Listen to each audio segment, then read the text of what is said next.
Hey guys, this is Echo Soundworks, and you are checking out a mixing tip and trick tutorial video. So this is part 2 in a mini series that I'm putting together on mixing vocals. The first video was pre-mix and how to pre-mix your vocals. And this video is about 3 staples of mixing vocals. You'll see these processes or these mixing plugins on pretty much every vocal, regardless of genre. And they are de-essing or de-essers, equalization or EQs, and then compression or compressors. So let's just dive right in. All right, so we're in Logic. Now, we're looking at the 2 tracks that we pre-mixed in the previous video. And in this video, we're going to be adding de-esser, EQ, and compression. These are probably 3 processing effects or mixing effects, whatever you like to think of them as, or mixing tools that you'll see on almost every vocal, regardless of genre, regardless if it's the male or female, it doesn't matter. They're just kind of the foundational cornerstones of mixing a vocal. They allow you to shape and mold the sound so you can do some more interesting and more of the creative processing later down the road. So for the beginners out there, I will touch on some beginning topics and talk about what these things are, how to use them. For the intermediate guys, I will go quickly for that. So first thing I'm going to do is I'm going to load up a de-esser. I'm going to load up a FabFilter Pro de-esser. I really like this de-esser because it's really easy to use. And it sounds good. It doesn't add like a lispy quality to the vocal. Logic stock de-esser does, so that's why I'm not using it. I didn't even hear. So if you guys don't know what a de-esser is, it takes out the S sounds, like the S and the T. So really plosive, kind of a high frequency type sounds that depending on the singer, depending on the voice, it can really jump out of a mix, right? It can be really hard to tame. So it's like a compressor, but it hones in on a certain frequency, and the frequency is usually T, that type of stuff. All right, so the reason I like the FabFilter is you get a visual representation of every time the de-esser is activated. You also you can audition the sound coming through the threshold and hear how much of the overall sound is being taken out based on your frequency band, right? So if we play this. I didn't even hear you. I didn't even notice that you left. Those bright green chunks are saying that, hey, it's active, right? So let's, I'm going to narrow this band here. I'm going to narrow it to about 10.5 kilohertz. And let's bring this up to about 8. Now let's turn this solo on.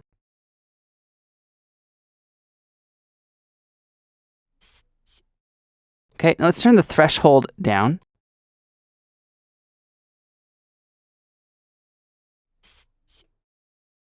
So I'll turn it way down so you can hear the difference.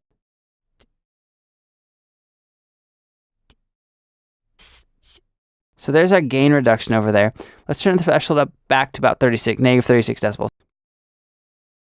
Right, so this is totally your call. There's no right or wrong on how much gain reduction you want.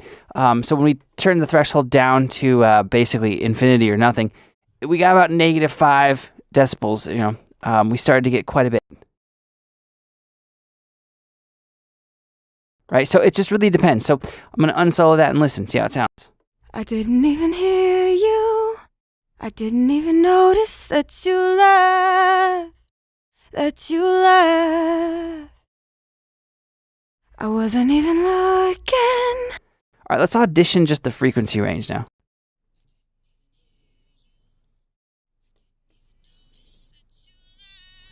So I'm going to bring that down to about 7 kilohertz.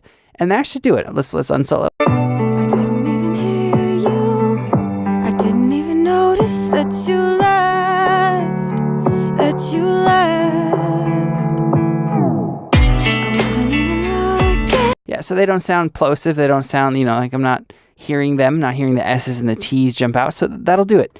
And for anyone wondering why I did this before I did an EQ, it's because you're not going to take out the low frequency up to 7,000 hertz, right? Not to 7 kilohertz. So it doesn't matter. Usually I'll do de-esser first just because I'm definitely taking away from the sound, right? So we're going to leave that on. Now, the next thing I'm going to do is I'm going to load up an equalizer. I'm going to also load up a FabFilter EQ. It's the FabFilter Pro Q2. And if you guys are wondering why I'm loading up stereo instances, it's not because this is a true stereo track. It's a mono track. And when I loaded up the FabFilter de-esser, I had the option of mono or stereo. I chose stereo just because some of the plugins I like to use later in the mixing process for like delay and reverb, they require a quote unquote stereo output. So it's still a mono track. All right, so FabFilter Pro Q2. Great EQ, but your DAW probably has a great EQ as well. I'm using this one mainly because I like to teach with it. It's a little bit easier to see things in these videos. Sometimes I'll just load up the Logic stock EQ to do what I'm about to do. It doesn't matter. All right, so first thing I'm going to do is I'm going to take out some of the low frequency, but I'm not going to just do I'm not going to do it like unheard or unseen. I actually want to see and hear how much frequency is in the vocal that I want to take away, because you'll be surprised. Some guys will just be like, oh, I always cut from 125 hertz, 150 hertz down, right? Sometimes if you're singing or you're working with a male vocalist and they have a lower voice and they're singing in a lower register for like the verse, that can actually take out some of the quality of the vocal. So you got to be careful. So always listen to it, always check it out. I'm going to choose a low cut, and I'm going to choose a harsh, or not harsh, but a more intense decibel per octave. So at 96 decibels per octave, this line is going to be almost vertical, right? Whereas we compare it with 6, it's just slanting up. This is going to be how much frequencies are taken out and how quickly those frequencies are removed, right? So there should, anything and it tells you right here, the frequency. So right now we're at 24 hertz, 25 hertz, 30, 32, right? Anything under 80 is generally considered sub. So that's usually a really good place to start, because you do not need sub in your vocal. I didn't even hear you. I didn't even notice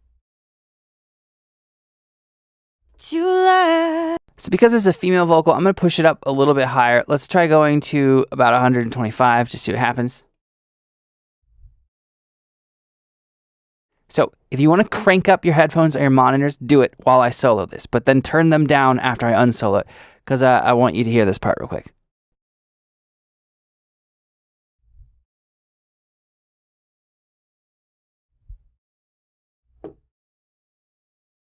Right? So you hear this like just low rumble when she's talking. Or when she's singing, talking. So yeah, we're going to take out a little bit more. Let's go up to about 160.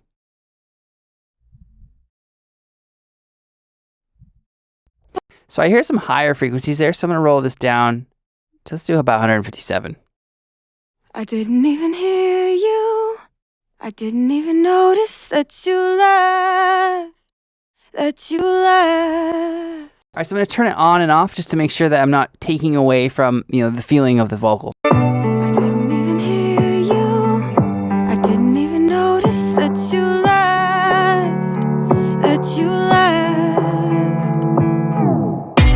wasn't even lost. All right, so it sounds pretty good. Now, I might, with a FabFilter Pro Q2 or a really clean equalizer, maybe like Logic's EQ, that's not a coloring EQ, it's not something that's going to add a lot of vibe, and depending on how you push it, I might add a little bit right now. And I'm going to add a little bump here, and we're going to make the Q a little bit wider, just to add some kind of meat to the mid-range of the vocal. I didn't even hear you. Crank it way up, that's what it sounds like. I didn't even hear you. I didn't even notice that you left. So I know I'm clipping. I have it quite loud just so we can hear it with the beat right now. I didn't even hear you. I didn't even notice that you left.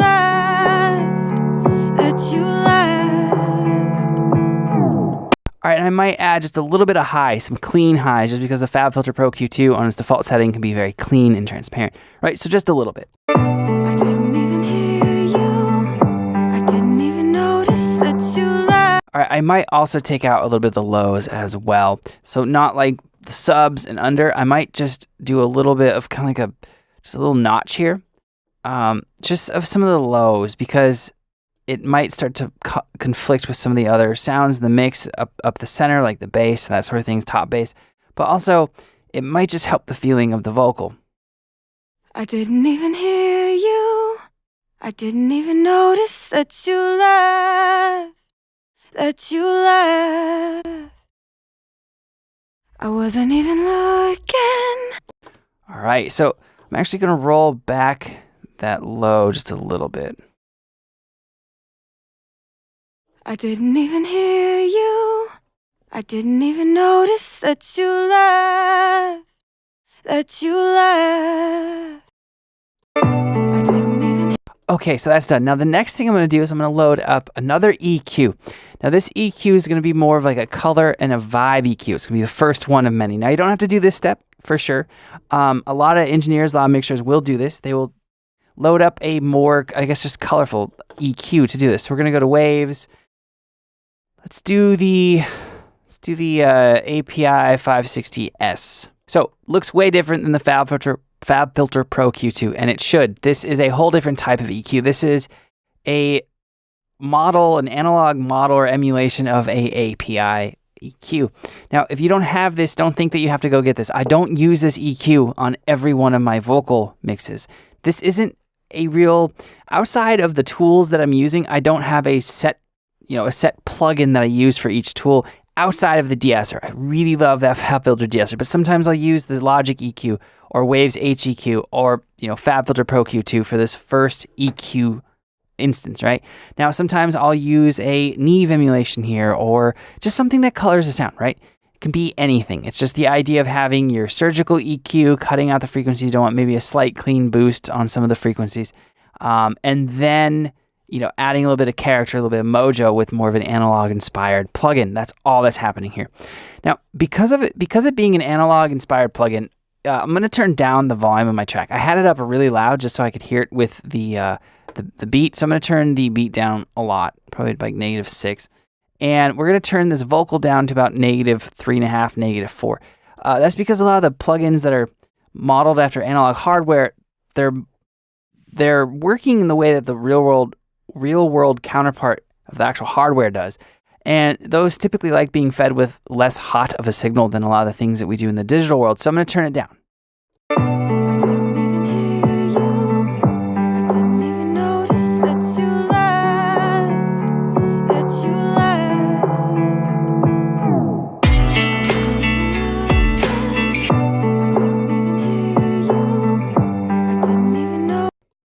I didn't even hear you. I didn't even notice that you left. That you left. Right, so we have that in control, right? But there's no volume, so we got to control that going into it. So this is basically kind of a set style EQ where you have different bands, different parts of the EQ spectrum, and for a lot of years, this is how a lot of EQs worked in music. So kind of fun to use, kind of different. I'm going to just do slight adjustments here. Let's do like 1.6 here. This is the higher end of the frequency, obviously 16K. I didn't even hear you. I didn't even notice that you left. That you left. I wasn't even looking. I didn't even hear you. I didn't even hear you. I didn't even notice that you left. That you left.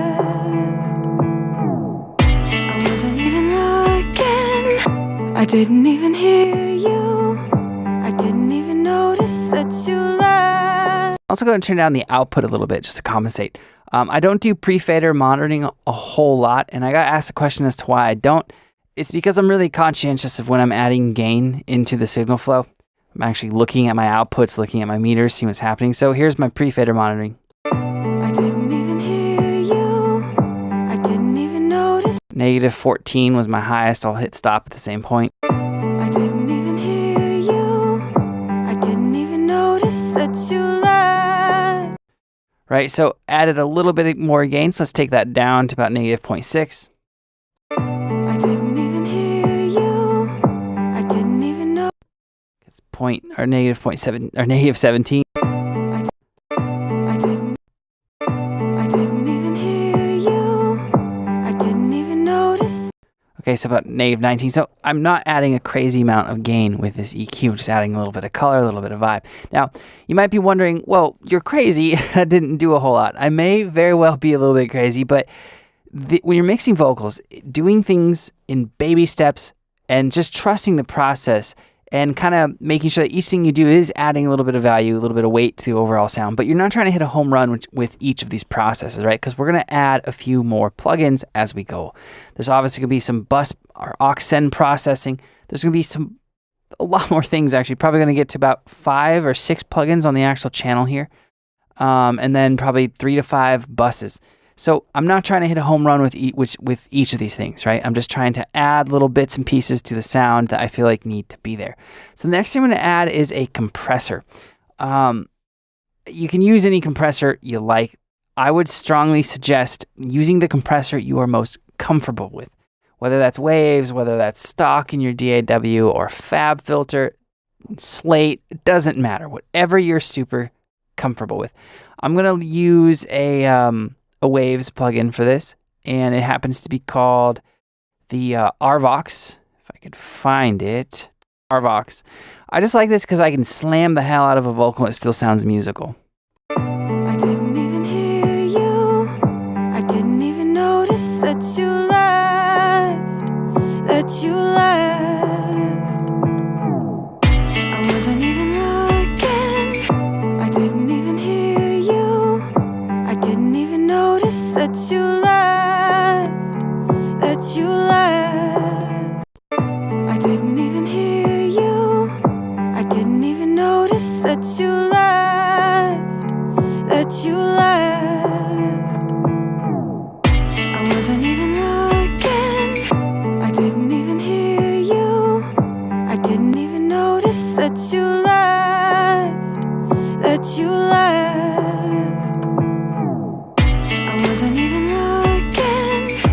Or another way just to forget.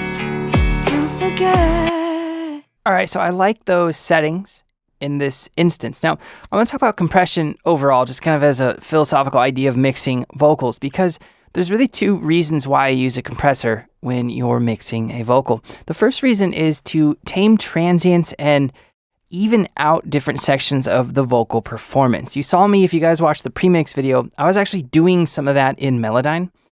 I was changing the amplitude of some of the really loud notes. I like doing that before I get to the compression stage of mixing the vocal, just because it makes it a little bit easier to compress, and it allows me to get more aggressive with my compression. Now, sometimes a singer or a vocalist will sing and their vocal will be so tight that I don't have to do that, right?